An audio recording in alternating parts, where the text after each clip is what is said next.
He's never in. On for more details. It's the word of the truth. On WAAF. It is the request for the cover. He's never in. Comes out in front left circle. Track save. Every second of every game. And now just Throw hurt. I had no wind. I tried to quit before. This time I did. So cute. You guys gotta check it out. So, the Gym Class here is coming to New Hampshire. And you can...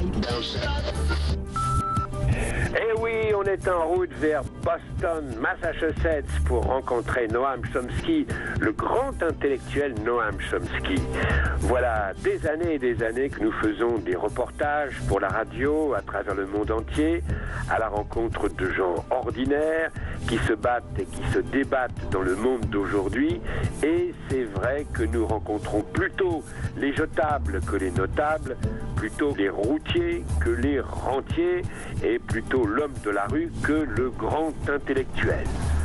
Pourtant, c'est vrai, ces gens-là veulent notre bien, ils pensent pour nous, ils nous guident, ils nous protègent, ils nous apprennent qu'il est inutile de se révolter, car la révolte, ça vous mène au goulag. Ils nous le répètent, nous sommes condamnés à vivre dans le monde où nous vivons. Il n'y a pas d'alternative. Profitez de la vie, ne vous mêlez pas de politique, chacun chez soi, chacun pour soi, roulez petits bolides et dormez petits pigeons. Endormir le peuple, tenir le peuple à distance, depuis longtemps, c'est le rôle des curés, des intellectuels, des médias et de tout un appareil au service du pouvoir économique et politique.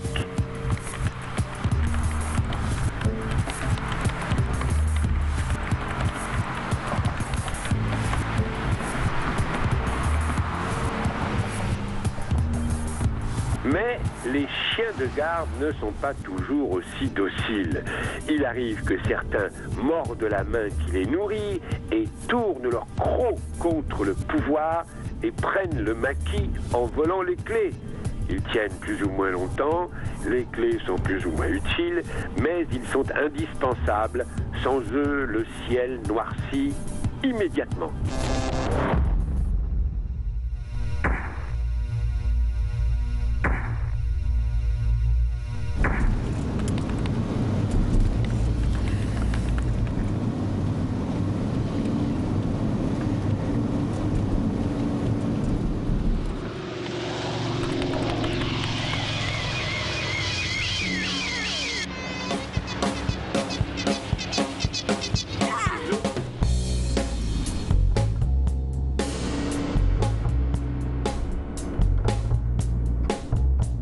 C'est à la rencontre de ces insubordonnés que nous partons pour Montréal, Toronto, Cape Cod, Bruxelles, Paris et d'abord à Boston, le prestigieux Noam Chomsky. Hi. Hello. Hi. Il y a deux Noam Chomsky. Il y a le scientifique, le linguiste qui a révolutionné la linguistique, le Einstein de la linguistique, et le Chomsky activiste, engagé et enragé depuis la guerre du Vietnam, l'intellectuel le plus populaire et le plus cité au monde, peut-être le plus grand intellectuel vivant. Gather there are some people out behind that blackness there, but if I don't look you in the eye, it's because I don't see you. All I see is the blackness. Perhaps I ought to begin by reporting something that's never read. The line about the arguably the most important intellectual in the world and so on comes from a publisher's blurb, and you also always got to watch those things, because if you go back to the original, you'll find that that sentence is actually there. This is in the New York Times. But the next sentence is, since that's the case, how can he write such terrible things about American foreign policy? And they never quote that part.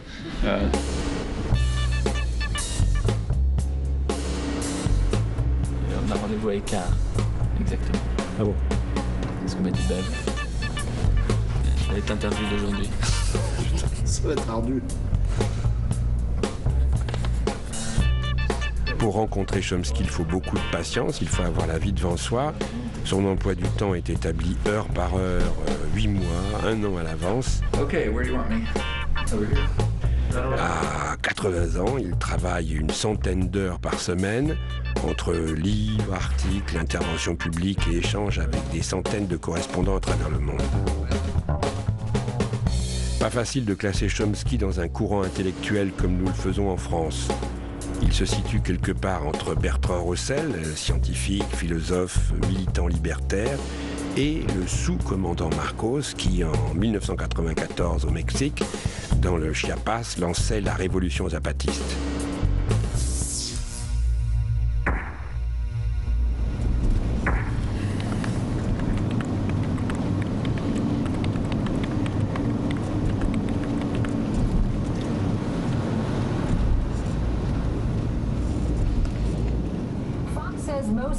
Au moment où nous arrivons, les États-Unis sont sous le choc d'un massacre à l'université de Virginia Tech.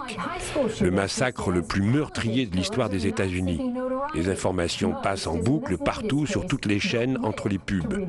Un étudiant sud-coréen a froidement abattu 32 personnes, puis s'est donné la mort. 33 victimes. L'âge du Christ. Le meurtrier a laissé une lettre où il se compare à Jésus. Fox News se demande si le meurtrier n'a pas agi sous l'empire du diable. Il y a un massacre collectif qui a eu lieu, le plus grand massacre collectif de l'histoire des États-Unis, nous dit-on, à Virginia Tech. Un jeune étudiant a tiré sur ses collègues et il y a 32 victimes.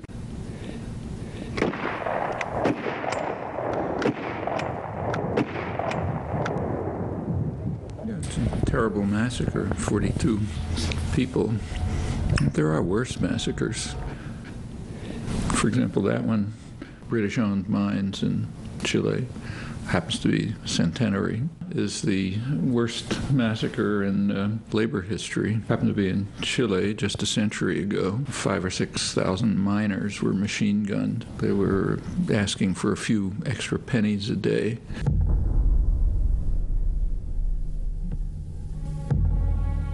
À la fin de 1907, au nord du Chili, à Iquique, des milliers d'ouvriers et de mineurs des mines de salpêtre se mettent en grève. C'est une des premières luttes sociales du pays.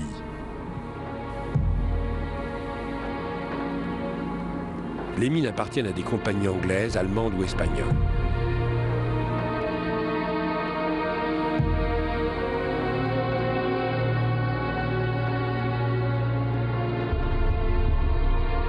Le 21 décembre 1907, une foule pacifique de mineurs avec femmes et enfants est réunie à l'école Santa Maria.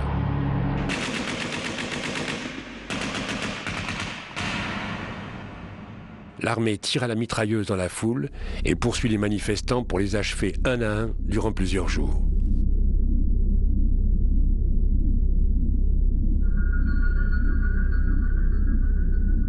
The picture over there is a massacre in El Salvador that symbolizes the decade of the 1980s.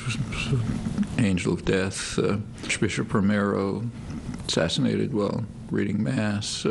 6 leading intellectuals, Jesuit intellectuals, had their brains blown out in November 1989 by an elite battalion that was trained and armed and directed by the United States. If anything like that had happened in Eastern Europe, everyone would know about it. We'd probably have had a nuclear war. But since it happened in U.S. domains, most people don't even recognize the picture. And during the decade, about 70,000 people were killed, mostly by state terrorist forces armed and directed by the United States. So yes, killing 40 students in Virginia Tech University is a terrible massacre, but regrettably, it's not the only one. Completely apolitical, not a matter of, not a massacre carried out by power interests, just by some deranged.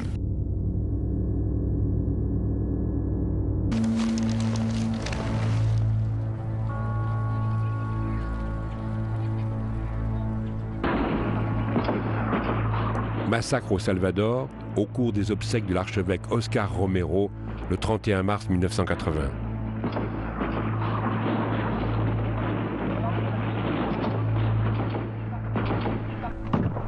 Pour expliquer comment fonctionne la fabrique de l'opinion, Chomsky prend souvent l'exemple de 2 prêtres dissidents assassinés au début des années 80. Comment le premier est devenu le symbole planétaire de l'horreur soviétique et comment la mort du second a eu 100 fois moins d'importance. Le 24 mars 1980 au Salvador, alors qu'il célébrait la messe, Oscar Romero était assassiné. Il était une des figures de la lutte contre la dictature soutenue et imposée à son pays par les États-Unis. Cet assassinat a suscité beaucoup moins d'émotions que celui d'un autre prêtre, le père Popieluszko. Le 19 octobre 1984 en Pologne, le père Popieluszko, un prêtre dissident, est assassiné par la police du pouvoir communiste. L'émotion est immense, les médias se déchaînent, l'assassinat du prêtre devient l'événement numéro 1. Par 10 fois, le New York Times consacre sa première page au prêtre assassiné par le régime communiste. Noam Chomsky et Edward Herman entreprennent alors une étude comparative très précise de la couverture médiatique des deux assassinats. Résultat, le prêtre polonais, victime du régime communiste, soutenu par l'URSS, est 100 fois plus important que le prêtre du Salvador, victime de la dictature soutenue par les États-Unis. Mais comment fonctionne cette énorme désinformation? Qui sont les instigateurs? Chomsky le répète inlassablement, il n'y a aucun complot, il n'y a pas un bureau secret quelque part où des cerveaux malfaisants tirent les ficelles de l'opinion. Les États-Unis ne sont pas une dictature, les médias sont libres, tout comme en France où les journalistes sont absolument sûrs d'être absolument libres.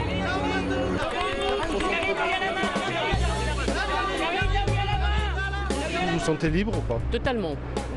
Jamais de pression? Que des gens demandent des choses, on n'est jamais obligé de dire oui. Voilà. Et si on répond correctement, je pense que ça passe plutôt bien. Si j'avais pas le sentiment d'être libre, je ferais autre chose. Moi aujourd'hui, oui, je me sens libre quand je suis à France 5 et je fais mon émission d'économie et de consommation. Quand j'étais sur Immersion Totale, oui, je me sens libre de faire tel que je ressens le monde avec ma subjectivité. Ah mais très franchement et très honnêtement, libre à 100%. C'est pour ça que je continue à faire ce métier. C'est parce que j'adore le journalisme et j'adore la liberté. Oui, moi je me sens libre, bien sûr. 100% quoi. Ah oui, bien sûr. Je ne me sens freiné que par les barrières que je pourrais me mettre moi dans ma tête. C'est tout. Je peux vous rassurer sur ce plan-là. On est libre et d'une grande et belle liberté dans cette radio. Nous sommes libres et nous résistons à toutes les pressions. Mais ce n'est pas tout à fait l'opinion du public. Les médias adorent les sondages d'opinion, mais pas tous. Par exemple, l'enquête annuelle de la Sofres qui pose la question sur l'indépendance des journalistes. Les journalistes résistent-ils aux pressions politiques? Réponse non, à 63%. Les journalistes résistent-ils aux pressions de l'argent? Non, à 60%. Étonnant. Oui, alors dites-moi vite. Alors vite, non, juste un commentaire sur le chiffre qui est sorti de la Croix sur la perception de l'indépendance des journalistes. Oh là là, attendez. C'est la grosse question. Non, oh là là, je suis en retard, je suis désolée. Est-ce que vous pensez que, Marie Dekercq, on peut être libre en étant journaliste? Elle est partie. Je vais vous faire commenter ça. J'essaye de... Croyez-vous que les journalistes sont indépendants, c'est-à-dire qu'ils résistent aux pressions des partis et du pouvoir? 63% des auditeurs pensent qu'ils ne sont pas... Ben oui, justement. Donc, je veux dire, je pense qu'il y a un problème très connu en France entre la population et les journalistes. Je crois que la suspicion est toujours là. Je crois qu'il faut faire confiance, on va dire, à notre autorité de régulation qui est le CSA, voilà, à notre honnêteté intellectuelle. On est un peu en France dans une idée toujours du complot, de la connivence. Moi, ce que je dis toujours, c'est vous regardez les résultats. Vous écoutez les commentaires, vous regardez les émissions. Si vous trouvez qu'on est complaisant ou connivant, vous téléphonez, vous protestez, vous hurlez. Sinon, c'est qu'on fait à peu près correctement notre métier. Voilà. Les journalistes sont devenus un pouvoir, donc ils sont critiqués comme n'importe quel pouvoir. Il y a toujours eu cette suspicion, elle est encore plus forte aujourd'hui. Je pense que les journalistes ont l'indépendance dans leurs mains et ils n'ont qu'à s'en servir. C'est à eux que revient l'unique et seule responsabilité. Et après, c'est une question de tempérament. L'indépendance et la rigueur, voilà, ici, dans notre main, c'est à nous de nous en servir. On a la possibilité de nous en servir. Si on ne s'en sert pas, les journalistes n'ont qu'à s'en prendre qu'à eux-mêmes. Je les tiens à distance. Je les appelle jamais pendant la campagne. Je ne déjeune jamais ni ne dîne avec eux depuis maintenant 6 mois. Je fais extrêmement attention de garder cette distance naturelle. Oui, ça me paraît important. Freedom. Here comes the freedom man.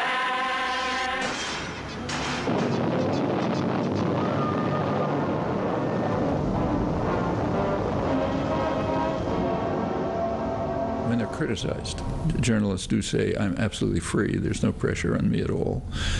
I write any column I want to write and so on. And it's correct. If they took positions that were outside the accepted framework, they wouldn't be writing the columns. This is not 100%. So, for example, I can write op-eds in American newspapers, but it's overwhelmingly the case. It's not a totalitarian state. But the fact of the matter is that unless you meet certain requirements and conditions, you're not going to be a leading commentator. And in fact, that illustrates the difference between propaganda systems in totalitarian states and in democratic societies. It's a little bit of exaggeration, but in general it's like this. In a totalitarian state, a state power produces the party line. It declares the party line, and you have to adhere to it. Democratic societies, it doesn't work like that. The party line is never articulated. It's presupposed. And then within that presupposition, it encourages passionate debate, but within the framework of the presupposition. The system in the democratic societies is very effective. It instills the party line because nobody even questions it. It's like the air you breathe. You don't look at it. So it instills the party line, and it gives the impression that there's a vigorous debate. It's a very effective system.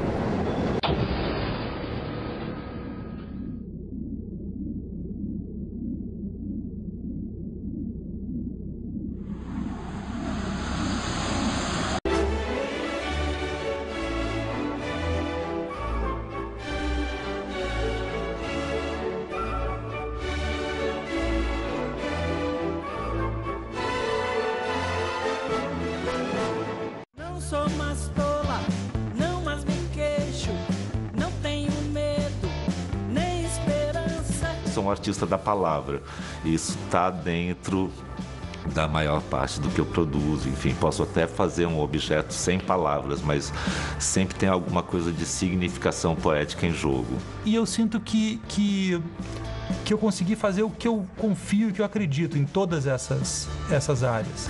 Meu corpo, ele dança, ele se expressa, ele chora, ele escreve, ele pensa. A voz é um instrumento, né? Então, se você toca um instrumento, você tem que exercitá-lo todos os dias, né? O piano acompanha a minha vida. Eu troquei o violoncelo para tocar triângulo, né? Para entrar numa banda de forró. Pro meu pai foi um desgosto absurdo. Ele sempre fala, cara, você foi... né, para tocar triângulo, como assim? Você tocava violoncelo. Quando eu estou escrevendo poesia, o Cícero poeta está escrevendo. Se chegar o Cícero filósofo, o poeta se manda. Eu gosto de fazer cinema sobre coisas que eu não entendo, que eu não vivi, e a partir daí eu quero compreender. É um momento de suspensão do real tão grande, de alguma maneira, assim, eu acho que a ficção talvez hoje, né? Eu encontro nela uma resposta mais forte para lidar. A arte tem essa capacidade de não ser engolida, né, pelo que a gente projeta nela. A arte vive a questão do transgênero também. Às vezes a mesma dificuldade que você tem de observar um corpo, de observar uma sexualidade, você tem de observar uma obra. Eu gosto da loucura de cada um. Eu tenho respeito pela loucura de cada um. Porque eu tenho a minha e eu sou fascinada pela loucura dos outros.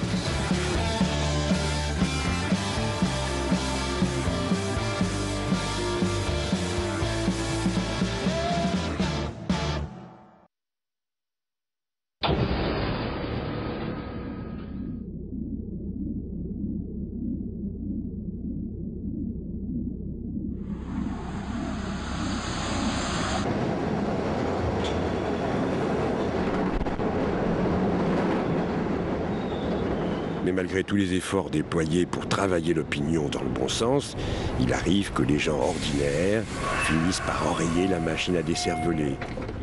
En France, en mai 2005, les élites médiatiques ont largement et ouvertement soutenu le oui au référendum sur la Constitution européenne. Malgré ça, les Français ont voté non, un non qui était aussi un non à la domination médiatique. few studies that have been carried out indicate that for the more educated sectors, the media are very influential. But for the general population, they seem to be far less influential. So one striking illustration of that in the United States is that there is an enormous gap between public opinion and educated opinion. And educated opinion corresponds to public policy. Yeah. So that means that there's a huge gap between public policy and public opinion. Now let's take a current issue, say a possible war with Iran. Okay. In both countries, overwhelming majorities think that Iran should have nuclear energy but no nuclear weapons, that there should be a nuclear-free zone in the whole region from Iran to Israel, including American forces deployed there, and that nuclear weapons should be eliminated, and that they should eliminate all nuclear weapons in the world. You'll have to look very hard to find anything in the media that expresses that view, and in the political parties it's not a position. In fact, if Iran and the United States were functioning democracies in which public opinion played a role in public policy, this issue would probably be solved.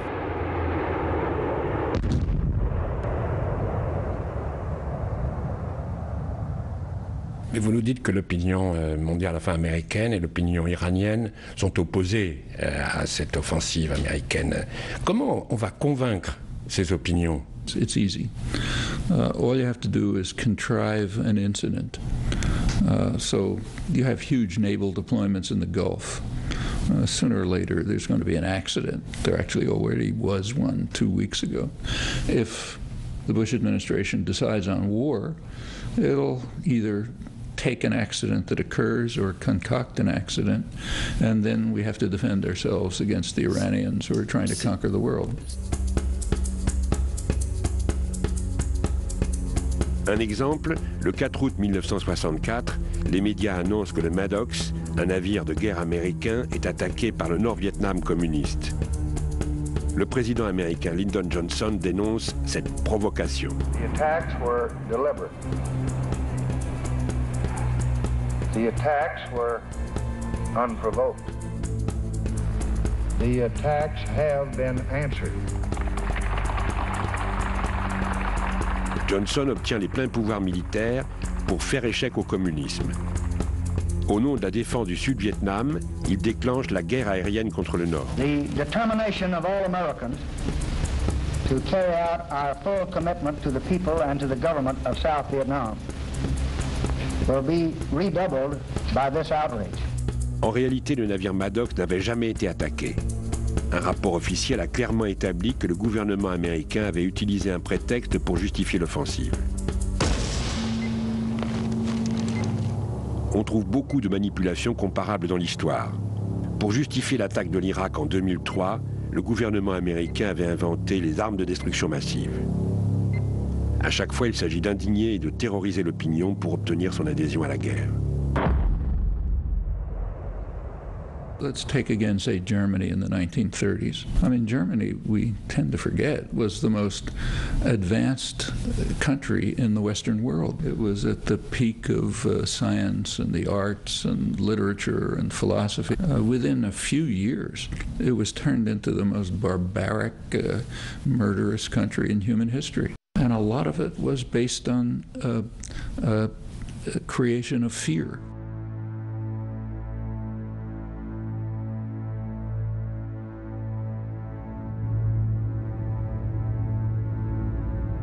You read the propaganda ministry in Germany and they explain it. They take a few simple words, you keep repeating them over and over, you appeal to emotion, you appeal to fear, and so on.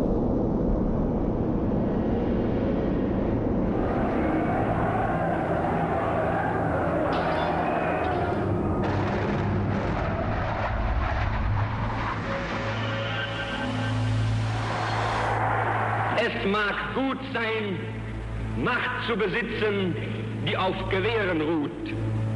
Besser aber und beglückender ist es, das Herz eines Volkes zu gewinnen und es auch zu behalten. They were borrowing consciously the techniques of American commercial advertising.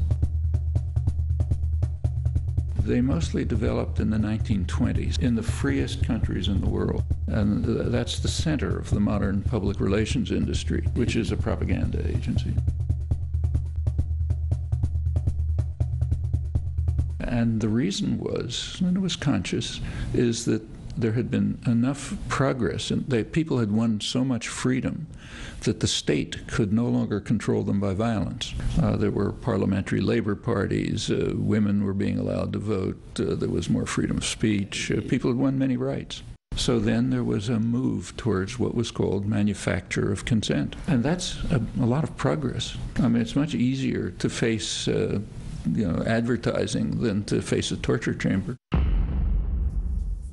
La fabrique du consentement est une expression d'un journaliste célèbre dans les années 20, Walter Lippmann. Fabriquer du consentement, c'est-à-dire obtenir l'adhésion et la soumission de l'opinion en créant des illusions nécessaires. Des illusions qui peuvent être la création de besoins artificiels ou bien au contraire la création de peur, d'insécurité ou de terreur. Bref, des illusions qui créent des désillusions. Pour Walter Lippmann, entre autres, le peuple est un troupeau égaré, un troupeau dérouté, bien trop émotif, bien trop incapable de s'occuper de ses propres affaires et qui doit être encadré, contrôlé et conduit par une avant-garde, une élite de décideurs éclairés. Les gens doivent être détournés vers des buts inoffensifs.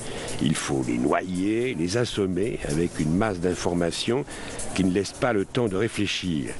Il faut les persuader qu'ils sont incapables de provoquer des changements. Il faut les convaincre que la révolte entraîne toujours le pire. Il faut les faire voter de temps à autre, leur donner l'illusion de décider, l'illusion nécessaire. Pour Noam Chomsky, la grande réussite du lavage de cerveau en toute liberté dans les démocraties libérales, c'est d'obtenir sans violence ce que les États totalitaires obtiennent à coups de bâton.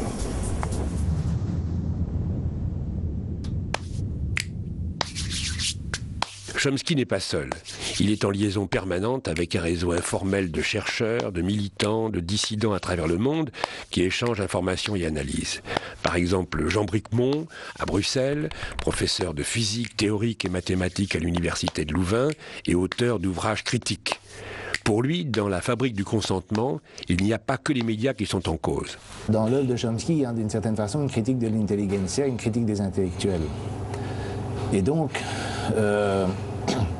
c'est plus vaste la critique des médias. En particulier, ce n'est pas seulement une critique des médias comme on le fait trop souvent sur le mode des médias totalitaires, ni une critique des médias sur le mode simplement des médias qui sont payés par le patronat pour répandre telle ou telle nouvelle, mais d'un système idéologique.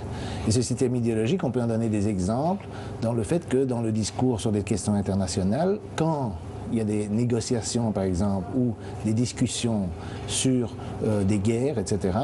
Il y a certains aspects qui sont cruciaux, à mon avis, et qui ne sont jamais soulignés par personne, sur lesquels il y a une unanimité totale pour faire le silence. Et donc vous avez toute une série d'éléments qui, pour moi, sont très importants, parce qu'ils permettent de juger qui est vraiment l'agresseur et l'agressé dans les guerres, et qui, s'ils étaient portés à la connaissance du public, détruiraient complètement la propagande de guerre. Et c'est ce que fait Chomsky d'une certaine façon, c'est de montrer la mauvaise foi dans les négociations, les massacres qui sont ignorés d'un côté alors qu'ils sont mis en avant de l'autre côté, etc., etc. It's perfectly true that there were areas of the world, in particular Eastern Europe, where Stalinist imperialism very brutally took control and still maintains control. But there are also very vast areas of the world where we were doing the same thing. And there's quite an interplay in the Cold War. You see, what you just described is I believe, a mythology about the Cold War, which might have been tenable 10 years ago, but which is quite inconsistent with contemporary scholarship. Ask a Czech. Ask a Guatemalan, ask a Dominican, ask a person from the Dominican Republic, ask a person from South Vietnam, ask a Thai. Well, obviously, we can't get away. If you can't distinguish between the nature of our venture in Guatemala and the nature of the Soviet Union's in Prague, then we have real difficulty. Explain me the difference. Sorry.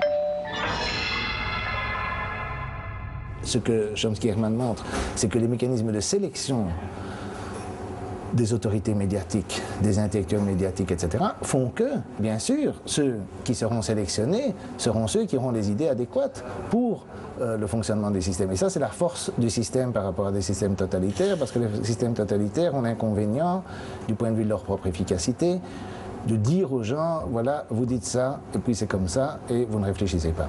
Ici, les gens réfléchissent et ils sont libres, et vous interviewez les journalistes qui disent qu'ils sont tous libres, et je suis sûr que subjectivement, ils pensent qu'ils sont libres, et on n'a pas besoin de faire de pression sur eux. Pourquoi devrait-on faire des pressions sur eux? Même dans les systèmes totalitaires, il y avait des gens qui étaient des vrais militants, convaincus de la légitimité du système, et sur eux, il ne fallait pas faire de pression. C'était sur les autres qu'il fallait faire des pressions.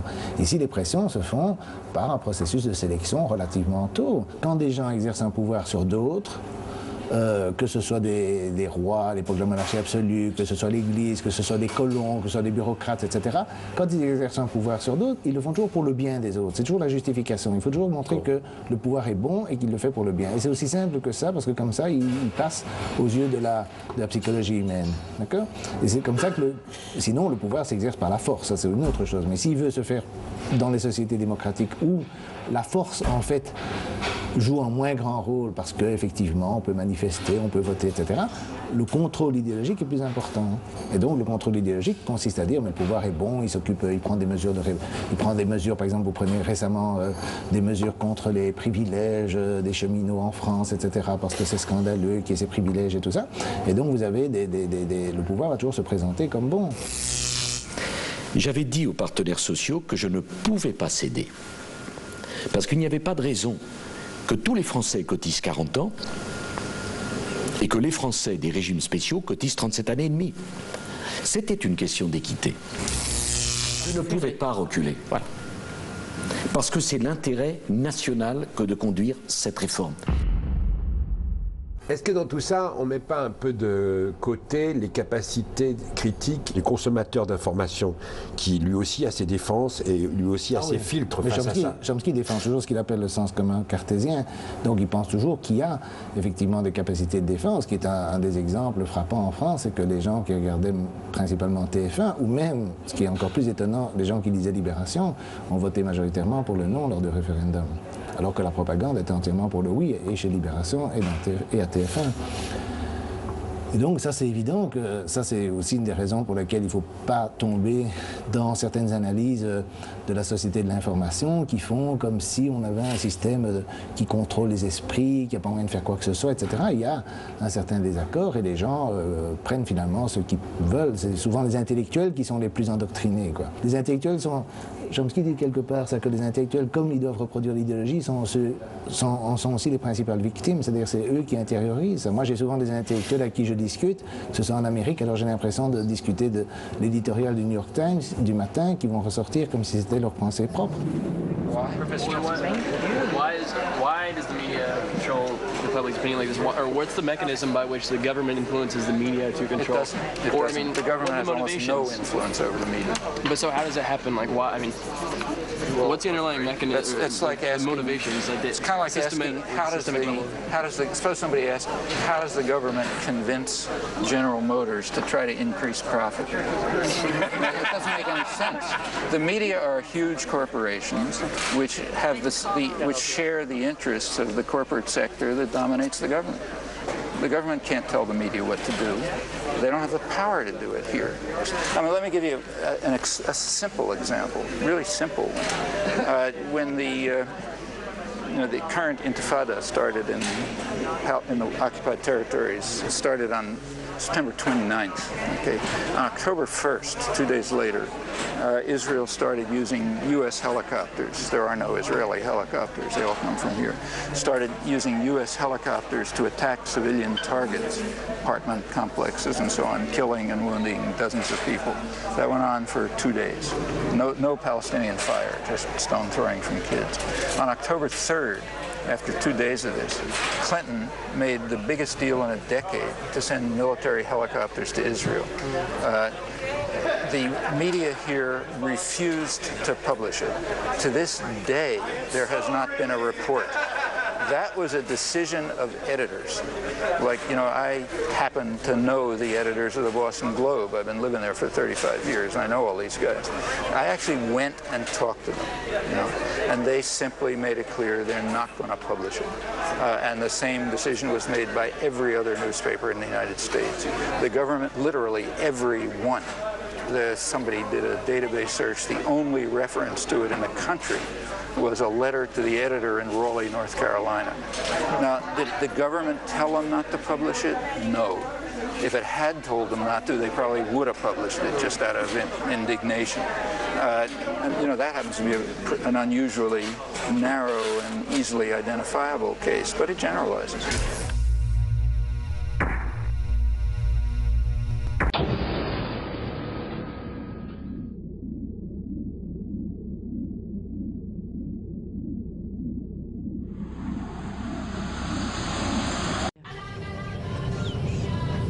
Minha filha querida,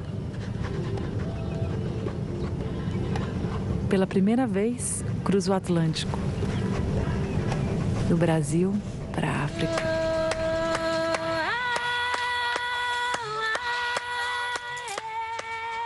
Uma viagem ao universo de mulheres africanas e suas diferentes culturas e ambições. A minha mãe é professora, dá aula na alfabetização. Eu quero ser médica. Realidades que refletem o papel da mulher em cada sociedade. Je pense qu'il est approprié que chaque société fasse sa propre analyse. Il n'y a pas de modèle parfait de la situation de la femme. Il est vrai que les femmes ont des problèmes. En Afrique, comme en Europe, comme au Brésil. Les situations sont différentes et je pense qu'aujourd'hui, il est temps que les femmes, de donner la parole aux femmes elles-mêmes. On ne peut pas émanciper les femmes à leur place, comme on ne peut pas vouloir le développement de l'Afrique à la place des Africains eux-mêmes. Documentário de Elisa Capai a todas as pessoas que lideram seus próprios caminhos. Tão longe é aqui, no canal Curta.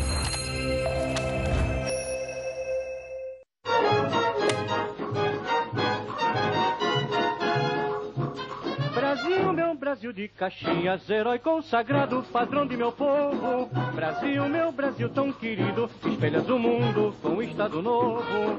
Eu vou cantando feliz estes versos que fiz em teu louvor, que é uma mensagem sincera do teu trovador.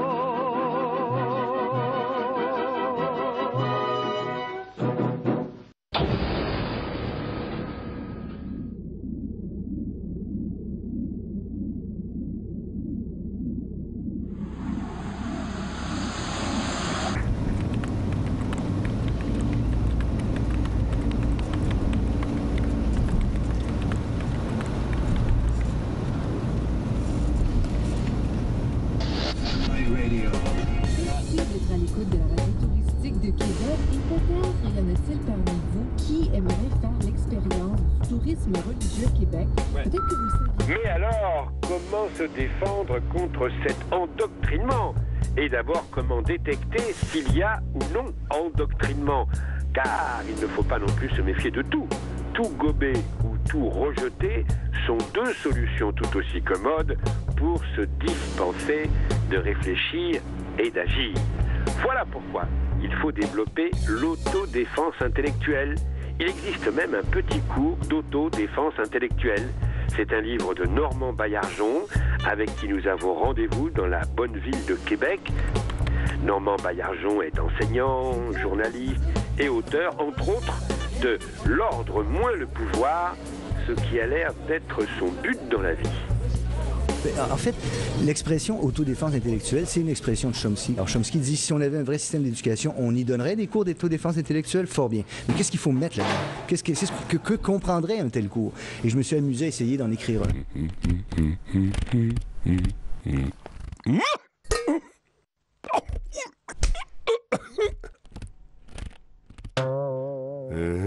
Le langage permet de dénoter des objets. Mais il permet aussi de connoter les objets. Alors, on peut, par un mot, renvoyer à par exemple, un objet dans le monde, mais on peut aussi, en utilisant tel ou tel mot, on peut aussi colorer cette référence-là. On peut aussi, par le langage, donner une dimension majorante à quelque chose, ou une dimension minorante à quelque chose, ou une dimension plus neutre à quelque chose. Et c'est important de faire attention au choix des mots qu'on utilise pour nous parler, voyez-vous. Dire, parce que évidemment le langage politique est particulièrement propice à ces choses-là. Hein. Si on nous dit, remarquez le langage qu'on emploie pour nous parler des guerres, des frappes chirurgicales, c'est quelque chose d'assez extraordinaire quand on y pense 10 secondes. Roger. Que ça a du sens d'employer une expression comme celle-là pour désigner les bombardements intensifs qui sont faits. Des pertes collatérales, c'est la mort de civils innocents. Il est important de faire attention au choix des mots qu'on utilise pour nous parler de la réalité. Roger.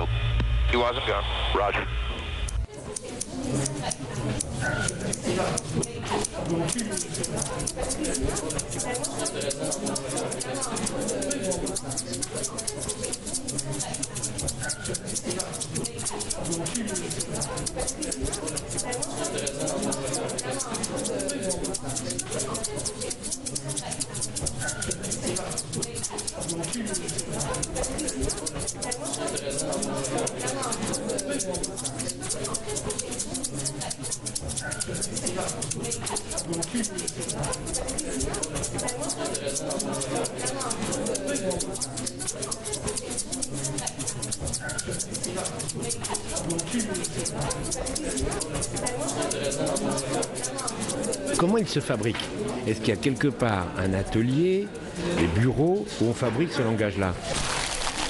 Lorsque, les années 90, soit fin des années 90, les organismes génétiquement modifiés passaient mal auprès du grand public, tu vois, des firmes de relations publiques ont été engagées pour essayer de passer le message, pour essayer de faire en sorte que le message passera mieux. Et ce qu'ils ont fait, c'est un travail sur le langage. C'est-à-dire, ils ont vraiment délimité un champ sémantique de mots à connotation positive qu'il était utile d'employer. Si je donne des exemples, nature, naturel, etc.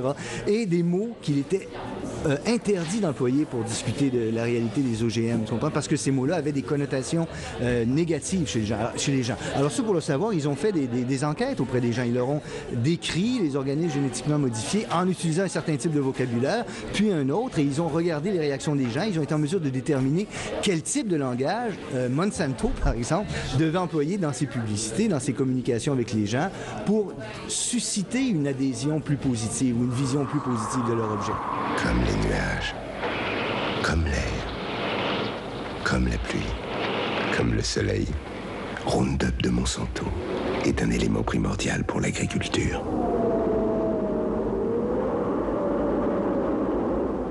Roundup de Monsanto, très proche de la nature. Cette façon de cadrer le discours, Chomsky il a montré comment ce travail-là est une composante extrêmement lourde de l'histoire de nos sociétés. Alors comment dans nos sociétés, on a de très longue date des institutions qui sont spécifiquement vouées à ce travail sur l'opinion. Les formes de domination varient selon le type de société dans lequel on se trouve. Tu vois? Et le type de domination qui existe dans nos sociétés est absolument différent du type de domination qu'on peut retrouver dans une société totalitaire ou dans une société antidémocratique.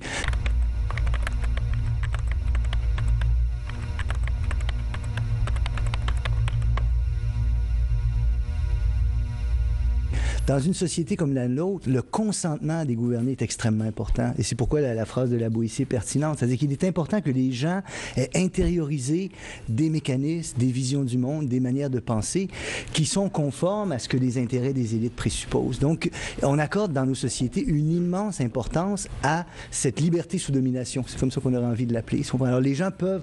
La liberté, c'est de faire tout ce que permet la longueur de la corde. Tu vois? Mais il est important que la longueur de la corde soit bien fixée. Tu comprends?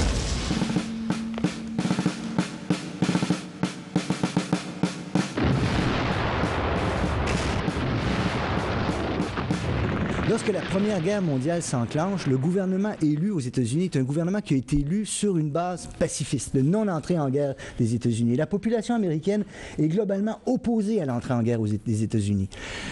Après l'élection, les élites, les institutions dominantes changent d'idée. Et ils se trouvent donc devant un problème. On a été élu sur la promesse de non-entrée en guerre. Maintenant, on désire y aller et la population est pacifiste. Qu'est-ce qu'il faut faire? Bien, il faut changer le point de vue de la population. Il faut transformer l'opinion publique. Pour le faire, on va créer une commission qui est connue dans l'histoire sous le nom de commission Creel, du nom du journaliste, M. Creel, qui la dirige. Et cette commission Creel va devenir un vrai laboratoire dans lequel vont être créés bon nombre de techniques et de manières de faire utilisées encore dans nos sociétés et d'institutions qui vont y naître.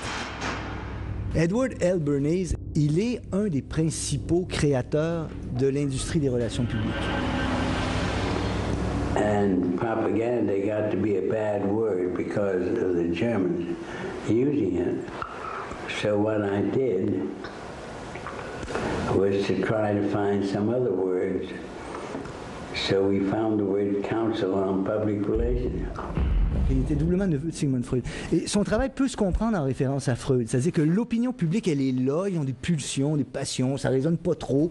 Et il faut travailler ça, cristalliser ça, puis faire adhérer aux choses qu'on a décidé que le public devait croire. Vous suivez?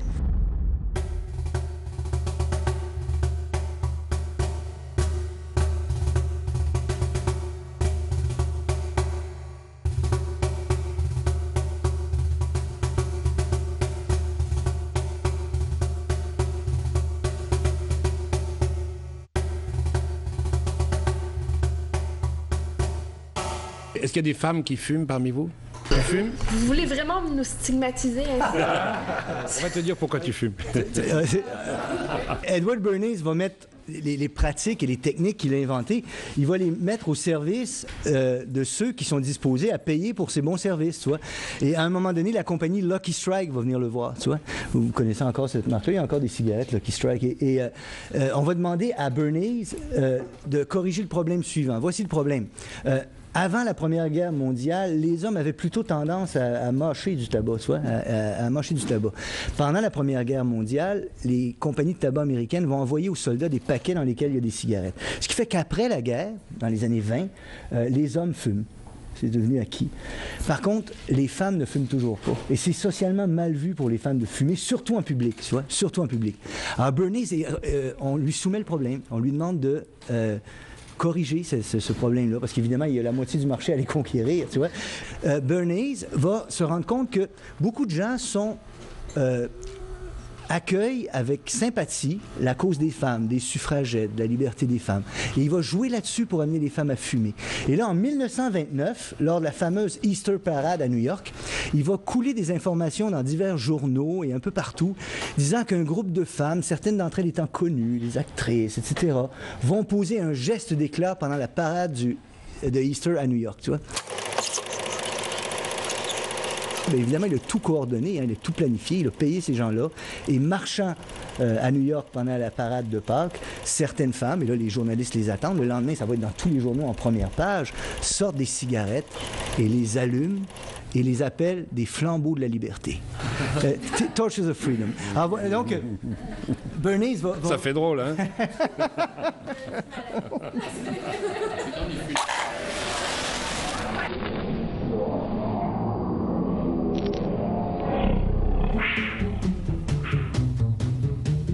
Now, I'm a fellow with a heart of gold, with the ways of a gentleman, I've been told, the kind of a feller that wouldn't even harm a flea. But if me and a certain character met, the guy that invented the cigarette, I'd murder that son of a gun in the first degree. Of course, it ain't 'cause I don't smoke myself, and I don't reckon they hinder your health. I've smoked them all my life, and I ain't dead yet. But nicotine slaves are all the same at a petting party or a poker game. Everything's got to stop while they smokes a cigarette. Smoke, smoke, smoke that cigarette. Puff, puff, puff, and if you smoke yourself to death, tell St. Peter at the Golden Gate that you hate to make him wait. You've got to have another cigarette. In a repeated national survey, doctors in all branches of medicine, doctors in all parts of the country were asked, "What cigarette do you smoke, doctor?" Once again, the brand named most was Camel. Yes, according to this repeated nationwide survey, more doctors smoke Camels than any other cigarette. Un rapport catastrophique vient d'être rendu sur les changements climatiques, tu comprends? Mais au même moment où ce rapport paraissait, ExxonMobil, découvrait-on, promettait des sommes considérables, de mémoire 10 000 $ à des chercheurs qui réussiraient à faire paraître dans des revues avec comité de lecture des articles qui minoreraient l'importance du réchauffement climatique. Alors, ne pas être conscient de ça, c'est grave aussi. Alors, autant la science est un acquis extrêmement important pour l'humanité et puis pour la connaissance, autant la connaissance et la prise de conscience des conditions historiques, sociales, politiques, structurelles qui pèsent sur elle sont importantes. The story reports that scientists are saying that global warming also threatens to trigger more powerful storms. Some think not, including Patrick Michaels of the Environmental Sciences Department at the University of Virginia, whose recent book on global warming is called Meltdown. Welcome to you, sir. Nice to have you here. Nice to be here. You're watching Fox News, real journalism, fair and balanced. Is cooling. There's one place where it's warming in the Antarctic Peninsula, but overall it's cooling. That's a typical example that I cover in my book about repeated distortions on this issue. Patrick Michaels, climatologue et professeur à l'Université de Virginie. Patrick Michaels est un expert, donc ce qu'il dit c'est vrai, la planète refroidit. Voilà la thèse de Patrick. Et il vient la défendre partout.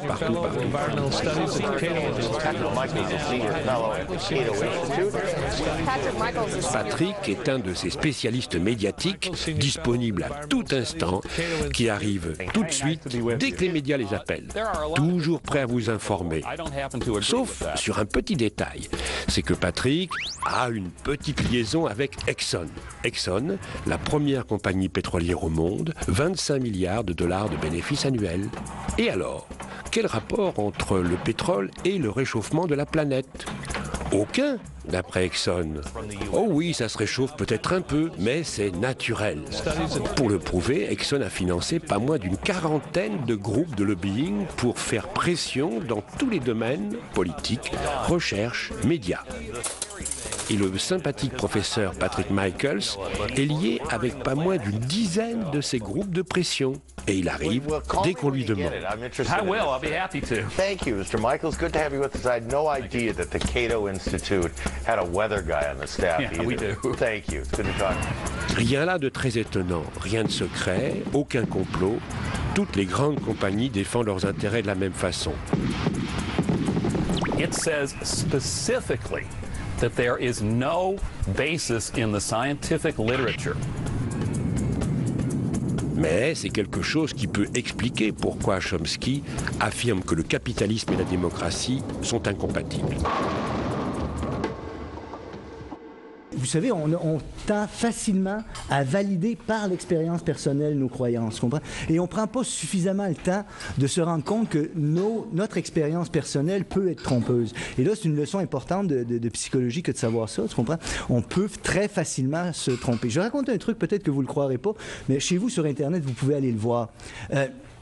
Un professeur de psychologie récemment a fait une vidéo, on mettra en ligne si vous voulez l'adresse du vidéo, vous pouvez aller le voir, vous arrivez là et vous dites à votre ami, tiens, à toi par exemple, mon cher Christian, tu vas regarder ce vidéo-là qui dure 45 secondes ou 55 secondes à peu près, et dans le vidéo, tu vas voir deux équipes de joueurs, des équipes qui sont vêtues d'un t-shirt blanc, des équipes vêtues d'un t-shirt noir. Chacune des équipes a des ballons de basketball et ils se font des passes. OK? Ils se font des passes par le sol ou ils se font des passes de main à main. Je veux que tu comptes le nombre de passes que se feront de main à main ou par le sol les membres de l'équipe des Blancs et les membres de l'équipe des Noirs. Ça va? Toi ou un ami va regarder cette vidéo-là, puis là, très vite, tu vas dire « Ah, je suis mélangé, j'y arrive plus, je perds le compte, c'est compliqué, gna gna gna ». À la fin du vidéo, qui dure moins d'une minute, tu demandes à ton ami « Que faisait le gorille ?» Et ton ami dit, il n'y a pas de gorille.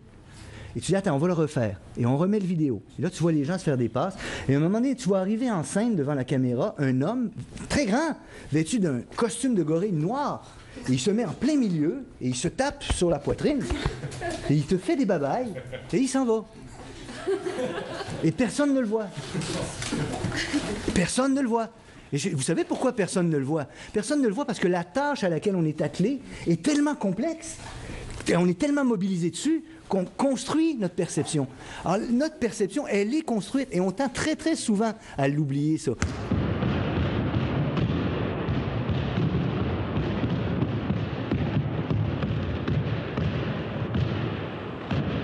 Mais il y a un deuxième sens aussi, Daniel, où on pourrait dire que l'expérience peut être trompeuse, c'est que si on se fie uniquement à ce qu'on vit autour de nous pour juger de l'ensemble de notre société, on a une vision souvent extrêmement limitée, tu comprends?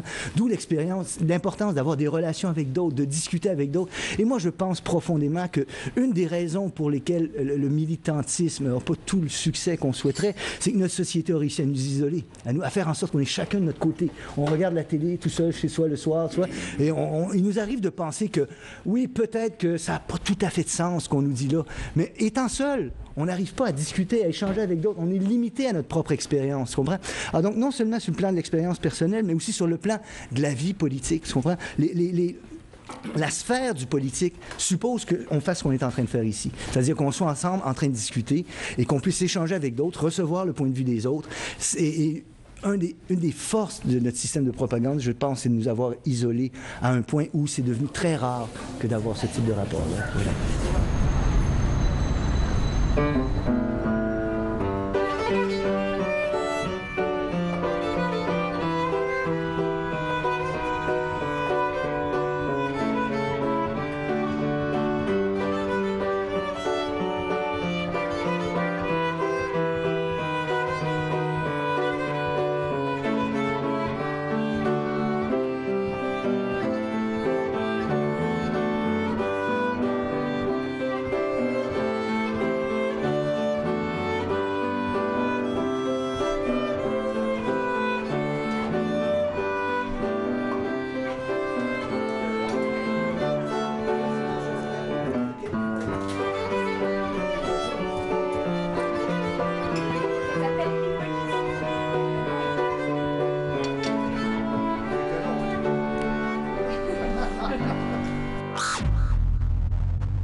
Et là, on s'apprête à déjeuner, à petit déjeuner, comme vous dites en France, et on va manger du bacon et des œufs. Alors évidemment, les Américains ont mangé du bacon avant Bernays, mais travaillant pour l'industrie du porc, Bernays a eu cette idée géniale de vendre l'idée que déjeuner au bacon et aux œufs, c'était typiquement masculin. C'était ça un vrai déjeuner américain. Si on était un vrai Américain, c'est ce qu'on mangeait. Ça dure jusqu'à aujourd'hui.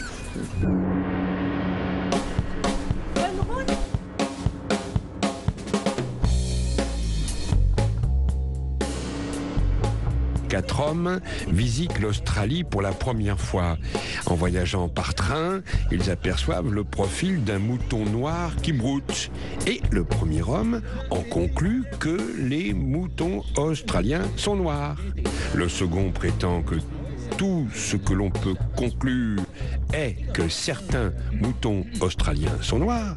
Le troisième objecte que la seule conclusion possible est que en Australie, au moins un mouton est noir. Et le quatrième homme, un sceptique, conclut il existe en Australie au moins un mouton dont au moins un des côtés est noir.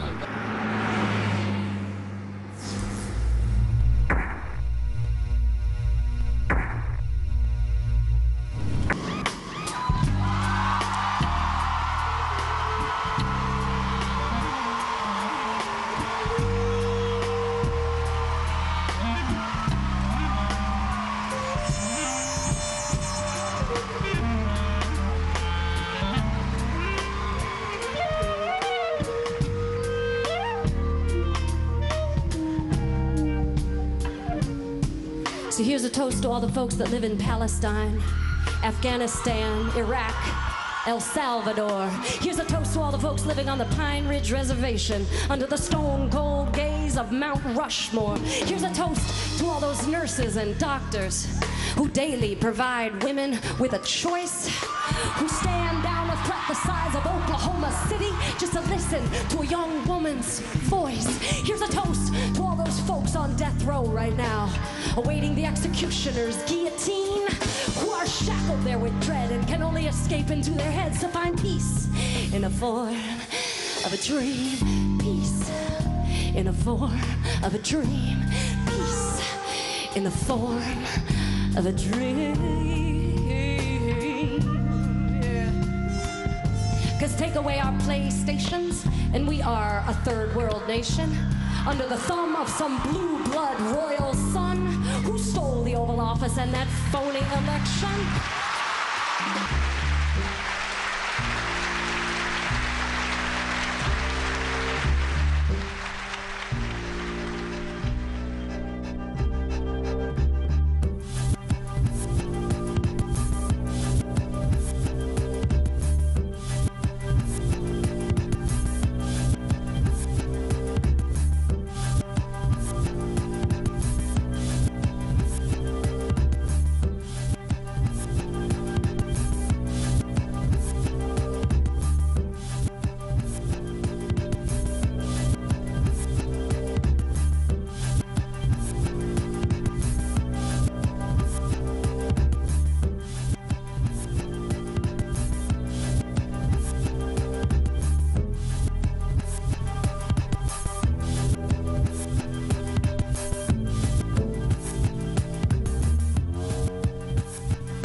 sou mesmo cara de sorte, cê não vê.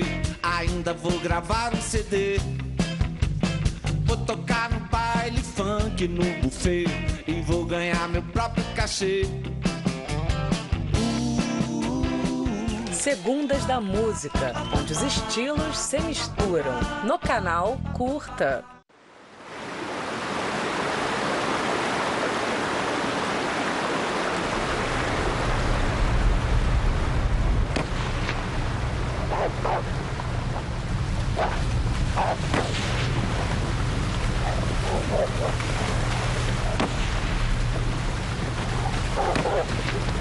Palmares começa no início do século XVII, com assentamentos de escravos fugidos na região hoje das Alagoas.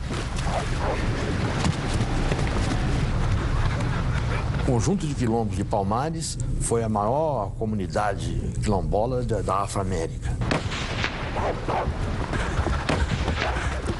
A luta palmarina durou 120 anos. Eu não conheço uma luta libertária que tenha durado tanto tempo.